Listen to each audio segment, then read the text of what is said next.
Alhamdulillahi Rabbil Alamin, wal aqibatu lil muttaqin, wala udwana illa 'alal zalimin. Asyhadu an la ilaha illallah wahdahu la syarika lah, wa asyhadu anna Muhammadan abduhu wa rasuluhu la nabiyya ba'dah.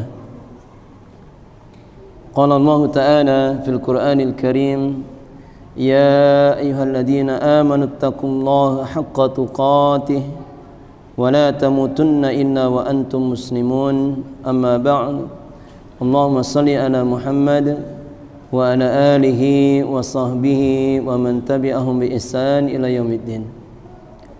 Ayyuhal ikhwah, jamaah sekalian rahimani wa rahimakumullah, yang semoga senantiasa dimuliakan dan dirahmati oleh Allah Subhanahu wa taala. Alhamdulillah, kita panjatkan pujian dan syukur kita kepada Allah Subhanahu wa taala yang telah memberikan taufik dan hidayah kepada kita dan telah mempertemukan kita semua, memberikan kesempatan kepada kita untuk masih bisa bertemu dengan bulan yang penuh dengan kemuliaan, bulan yang penuh dengan keagungan, penuh dengan keberkahan, dilipat gandakannya pahala. Itulah bulan ampunan, bulan yang bagi siapa yang tidak diampuni oleh Allah Subhanahu wa taala di dalamnya, maka sungguh dia telah dijauhkan dari rahmat dan ampunan Allah Subhanahu wa taala. Maka kita wajib bersyukur kepada Allah Subhanahu wa taala atas kenikmatan ini.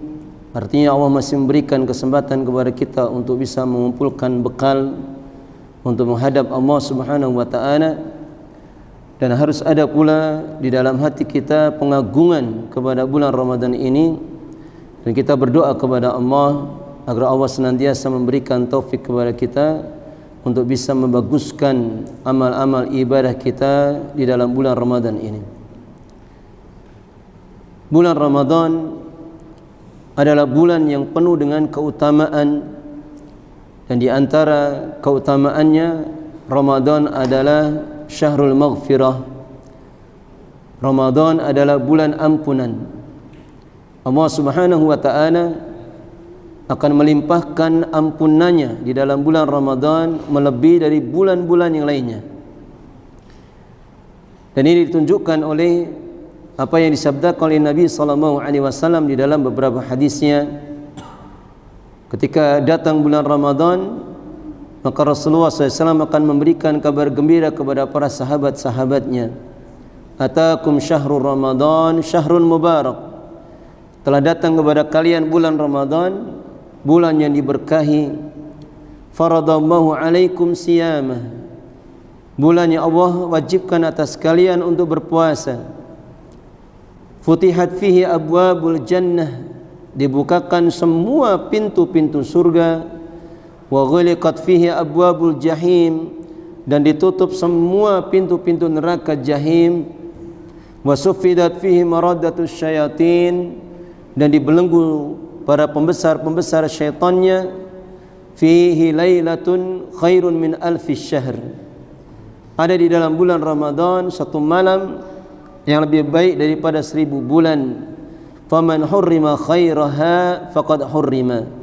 Maka barang siapa yang dihalangi, diharamkan dari mendapatkan kemuliaan di dalam malam itu, maka sungguh dia telah dihalangi dari kebaikan yang sangat besar.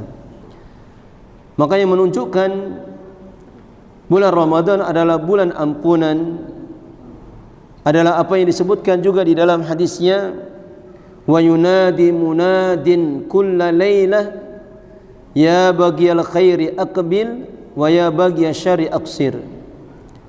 Maka akan ada setiap malamnya dari bulan Ramadan malaikat yang menyeru, wahai siapa yang menginginkan kebaikan, aqbil, sambutlah bulan Ramadan, manfaatkan waktu dengan sebaik-baiknya.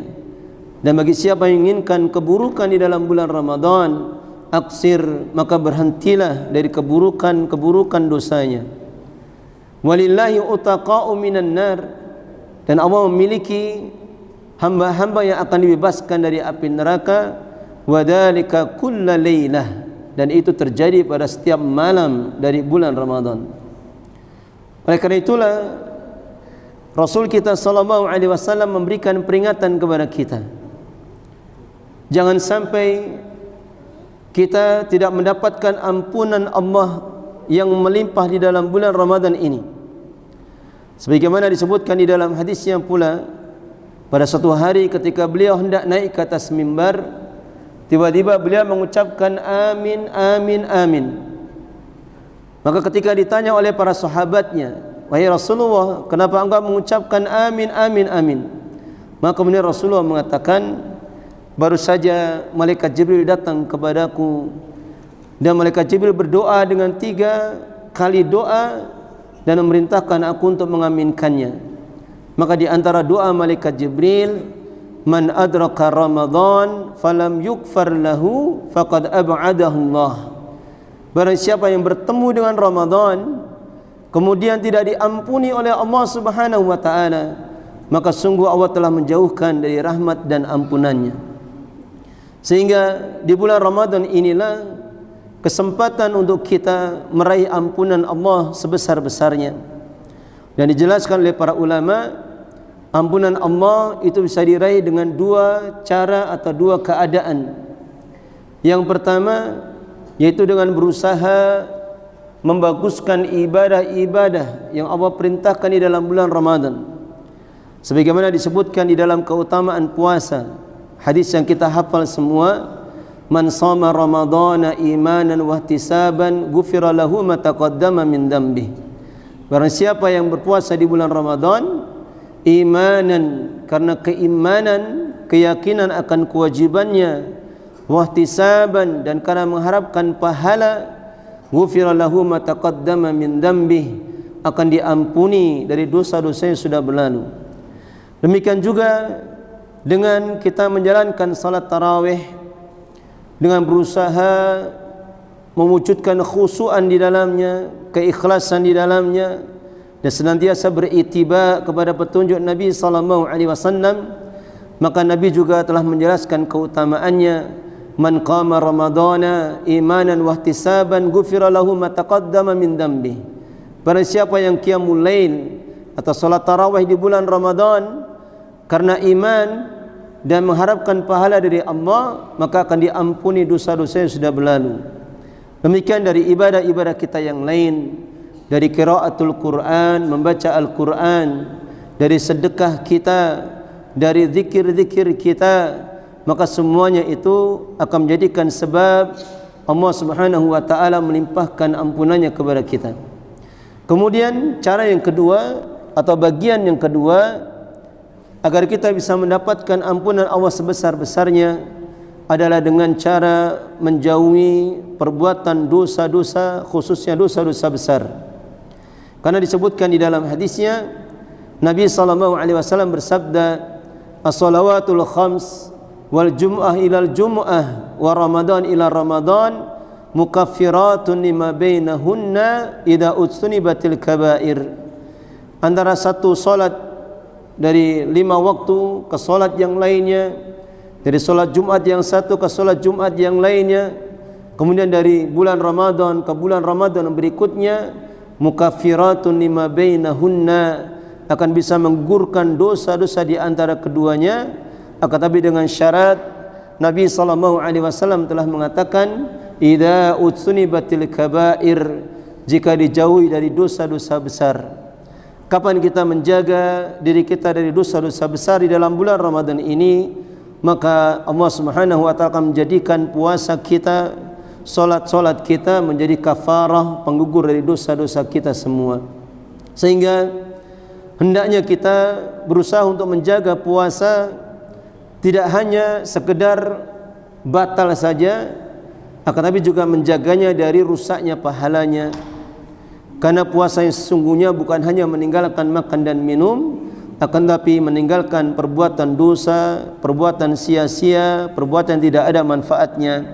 Sebagaimana peringatannya disebutkan di dalam hadisnya, Nabi sallallahu alaihi wasallam bersabda, man lam yada' qaula zur wal amala bihi falaysa lillahi hajatun ay yada'a ta'amahu wa syarabah.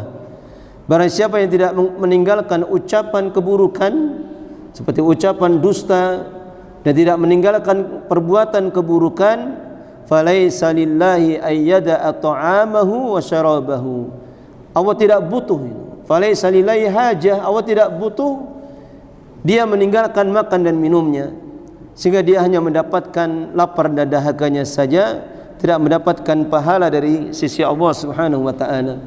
Demikian juga keinginan yang kuat kita untuk meninggalkan perbuatan-perbuatan dosa di dalam bulan Ramadan ini dan membaguskan taubat kita, membanyakkan istighfar kita kepada Allah, karena tidak ada yang paling menghalangi seseorang bisa bersemangat membaguskan ibadah di dalam bulan Ramadan ini kecuali dosa-dosa kita. Sebagaimana juga tidak ada yang paling bisa menghalangi Allah memberikan kenikmatan di dalam ibadah-ibadah yang kita lakukan, dari qiyamul lail kita, membaca Al-Quran kita, kecuali juga karena perbuatan dosa-dosa kita. Dosa-dosa itulah yang akan menjadikan kerasnya hati, menutup hati kita dari mendapatkan cahaya keimanan, cahaya ilmu, cahaya Al-Quran, sehingga seseorang akan terhalangi dari mendapatkan kenikmatan dari ibadah-ibadah yang dia lakukan. Sebagaimana nasihatnya juga disebutkan oleh para ulama, saqamul jasad bil auja wa saqamul al-qulub bidzunub. Sakitnya tubuh kita itu karena penyakit yang datang, dan sakitnya hati itu karena dosa-dosa kita.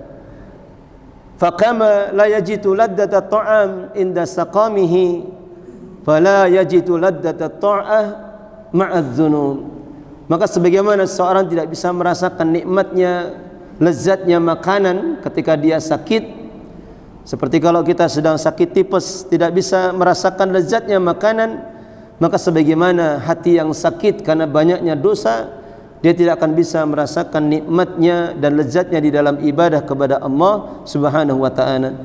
Maka inilah apa yang bisa kita nasihatkan untuk diri kita semua, khususnya kepada diri saya pribadi, dan kita mohon kepada Allah Subhanahu wa taala agar Allah senantiasa memberikan taufik dan hidayah kepada kita semua, agar kita bisa membaguskan ibadah-ibadah kita di dalam bulan Ramadan ini, dan Allah menerima semua keletihan, kepayahan dari ibadah yang kita lakukan. Akhiru da'wana walhamdulillahi rabbil alamin. Subhanaka Allahumma bihamdika asyhadu an la ilaha illa anta astaghfiruka wa atubu ilaik.